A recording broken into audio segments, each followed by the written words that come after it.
Itu kami menghimbau untuk tidak mempercayai siapapun yang mengaku-ngaku bertindak untuk dan atas nama tim juga kasus ini yang berusaha membangun narasi perdamaian dengan siapapun, termasuk ke lembaga manapun.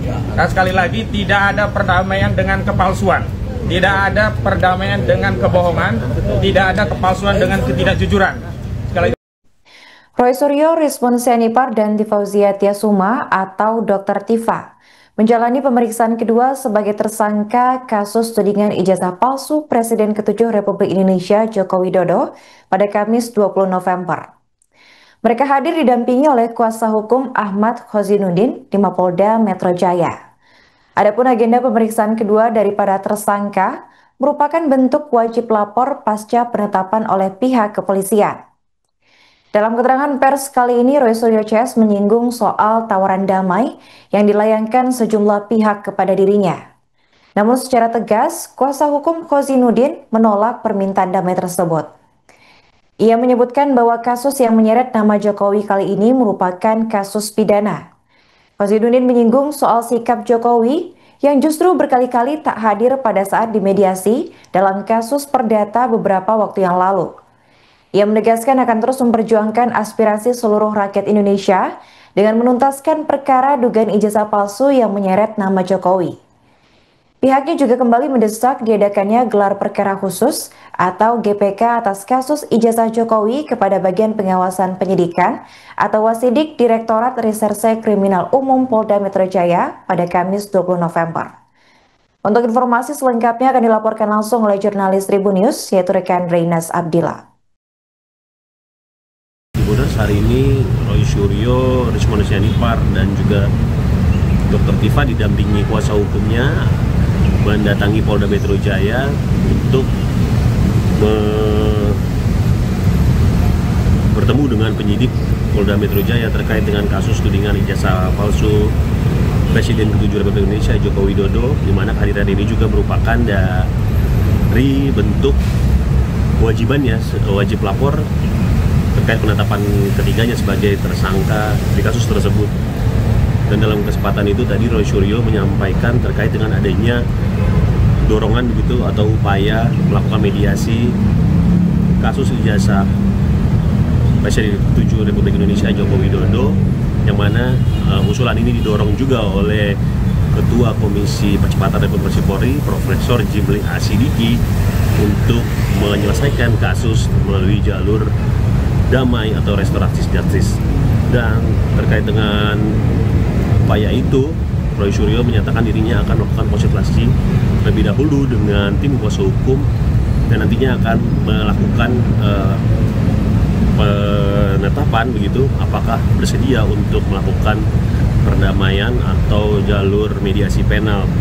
Roy Suryo menyatakan dirinya juga mengapresiasi terkait dengan usulan yang disampaikan dari Prof. Jimli, dan juga berterima kasih kepada rakyat Indonesia yang memberikan atensi terkait dengan kasus ijazah Jokowi yang mana dilaporkan oleh Presiden Jokowi pada 30 April 2025. Dan dari pihak kuasa hukumnya ini Ahmad Khozinuddin menyatakan kasus ijazah Jokowi ini tidak bisa diselesaikan lewat jalur damai, dan pihaknya juga meragukan apakah dari kubu Jokowi ini akan menghadiri begitu upaya mediasi, karena dari pengalaman sebelumnya terkait dengan kasus yang sama di perdata begitu, pihak Jokowi menurut dari kuasa hukum Roy Suryo tidak hadir dalam persidangan, dan menurutnya juga kasus ini tidak bisa disamakan dengan kasus perdata, melainkan kasus pidana yakni kriminal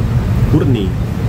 Dan pihak dari kuasa hukum Roy Suryo juga memandang bahwa Komisi Percepatan Reformasi Polri tidak perlu ikut larut dalam kasus ijazah Jokowi, di mana Komisi Reformasi Polri lebih baik untuk fokus dalam upaya perbaikan institusi Korps Bayangkara dan fokus terhadap perbaikan pengawasan tentang kinerja kebijakan anggaran dan juga SDM, bukan mendorong agar kasus ijazah Jokowi ini dapat selesai melalui jalur mediasi penal. Dan salah satunya adalah legasi institusi Polri yang perlu dikoreksi menurut dari kuasa hukum Pak Suryo adalah kerap melakukan kriminalisasi terhadap tokoh-tokoh yang bersuara keras. Demikian yang dapat kami sampaikan dari Polda Metro Jaya. Kami mengupdate beberapa hal dan nanti juga ada 2 agenda yang kami lakukan di Polda Metro Jaya sehubungan dengan ditingkatkannya penyidikan ini dengan status ada tersangka begitu. Yang pertama, kami mohon maaf karena saat Pak Roy, Pak Rismon pulang dari pemeriksaan dan tidak tahan, kami belum sempat mengupdate konferensi pers saat itu. Yang jelas yang pertama kami ucapkan terima kasih kepada seluruh rakyat Indonesia yang mendukung klien kami, Pak Rismon, Pak Roy dan yang lainnya. Juga kawan-kawan media karena telah mendukung amplifikasi perjuangan pendampingan Pak Roy untuk mengungkap membongkar ijazah palsu Saudara Joko Widodo dan Pak Rismon juga yang lainnya. Nah, hari ini kami ada 3 agenda. Yang pertama mengupdate kegiatan advokasi, kedua menyerahkan surat permohonan gelar perkara khusus yang sebenarnya dulu pernah kami mintakan di 21 Juli yang lalu tapi belum ditindaklanjuti oleh bagian Kabawasidik di Reskrim Polda Metro Jaya dan nanti kami akan kirim kembali begitu. Namun yang pertama ingin kami tegaskan bahwa tim advokasi telah menetapkan sebelah pihak yang kami beri kewenangan resmi untuk bertindak atas nama tim advokasi dan klien kami. Karena itu kami menghimbau untuk tidak mempercayai siapapun yang mengaku-ngaku bertindak untuk dan atas nama tim juga kasus ini yang berusaha membangun narasi perdamaian dengan siapapun, termasuk ke lembaga manapun. Dan sekali lagi tidak ada perdamaian dengan kepalsuan, tidak ada perdamaian dengan kebohongan, tidak ada kepalsuan dengan ketidakjujuran. Sekali lagi tidak ada kompromi antara al-haq dan al-batil. Sehingga kami tegaskan kepada seluruh rakyat Indonesia, Pak Rismon, Pak Roy dan yang lainnya tetap membersamai aspirasi seluruh rakyat Indonesia yang ingin membuka kasus ini sampai tuntas ke akar-akarnya. Jadi kalau ada pihak-pihak yang mengaku punya kepentingan, punya kapasitas atau mengaku juru bicara atau apapun, termasuk kemarin kami komplain Saudara Faisal Assegaf yang tiba-tiba bicara tentang perdamaian, juga Prof. Jimli Asidiki yang bicara tentang mediasi karena ini kasus pidana, bukan kasus perdata. Kemarin waktu saat kasus perdata, Saudara Joko Widodo berulang kali di mediasi justru tidak pernah hadir. Hari ini di kasus pidana yang Saudara Joko Widodo sendiri melaporkan, maka Saudara Joko Widodo harus masuk ke pengadilan. Jadi jangan kemudian membangun narasi untuk mediasi di kasus pidana. Dan kepada tim reformasi Polri, khususnya Komisi Reformasi Polri, semestinya fokus ngurusi institusi Polri, baik mengawasi tentang kinerja, kebijakan, anggaran, SDM, institusional, bukan sibuk ngurusi ijazah Jokowi. Dan salah satu legasi institusi Polri yang perlu dikoreksi adalah gemar melakukan kriminalisasi.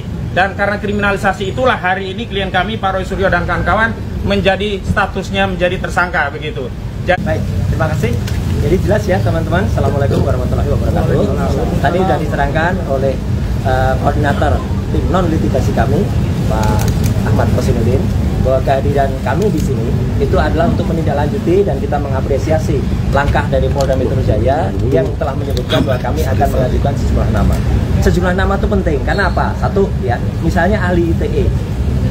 Informasi dan transaksi elektronik dengan Undang-Undang Nomor 11 tahun 2008, kemudian sudah direvisi menjadi Undang-Undang Nomor 19 tahun 2016, terakhir direvisi Nomor 1 tahun 2024. Itu sudah disusun oleh orang-orang yang mengerti undang-undang. Dan yang akan kami ajukan ini adalah orang yang ikut menyusun Undang-Undang Informasi dan Transaksi Elektronik, pernah menjadi bagian dari pemerintahan selama belasan tahun ya, bahkan mungkin puluhan tahun. Jadi bukan sekedar orang katakanlah dia dosen di sebuah kampus, kemudian dia membaca Undang-Undang ITE, dia menerjemahkan sendiri Undang-Undang ITE. Jadi kalau hanya itu, banyak orang yang bisa membaca dan menafsirkan, dan kemudian jadi salah. Salahnya apa? Kemudian ada pasal 32, kemudian ada pasal 35 yang tiba-tiba ditimpakan atau diselundupkan kepada saya, Dr. Rismon, dan juga mungkin kepada teman-teman yang lain. Itu adalah pasal yang salah, karena berulang kali biasanya mengatakan, kan ijazahnya analog. Ya. Pasal 32, 35 itu tentang dokumen elektronik gitu loh, jadi salah besar, bukan analog. Jadi dari situ yang salah. Kemudian ahli linguistik, ahli bahasa itu juga sudah punya sertifikat baik nasional maupun di atas itu. Jadi benar-benar ahli hukum pidana, adalah sudah berulang kali menjadi ahli pidana di berbagai kasus, berbagai hal, bukan yang hanya langganan di depan BAP ya. Jadi hari ini kami diwajibkan ya, wajib lapor tiap hari Kamis. Terima kasih Pak penyidik ya artinya kami juga kayaknya jadi tahanan kota enggak ya enggak belum. Jadi kami sedang mengajukan ahli-ahli ya yang pakar di bidang undang-undang ITE dan praktisi ITE untuk membuktikan bahwa apa yang kami lakukan murni dalam koridor apa yang disebut dengan ilmu digital image processing. Ya, digital image processing di mana kami dituduh untuk mengedit dan merekayasa ya bagian dari citra dari ijazah Joko Widodo. Ya, padahal hal itu sangat umum dilakukan dalam ilmu digital image processing. Jadi kepolisian seharusnya tidak sembrono ya, hanya karena 3 ahli kepolisian yang sering dipakai ya di meja penyidikan langsung basis itu dipakai untuk menuduh kami mengedit. Ya, sampai saat ini detik ini pun kepolisian tidak bisa menunjukkan mana yang kami edit. Oleh karena itu kepada Prof. Jimli, ilmuwan, peneliti itu jangan dibungkam lah Pak. Ya, kalau cari pasal, cari salah itu gampang. Ya, jadi download Tribun X sekarang, menghadirkan lokal menjadi Indonesia.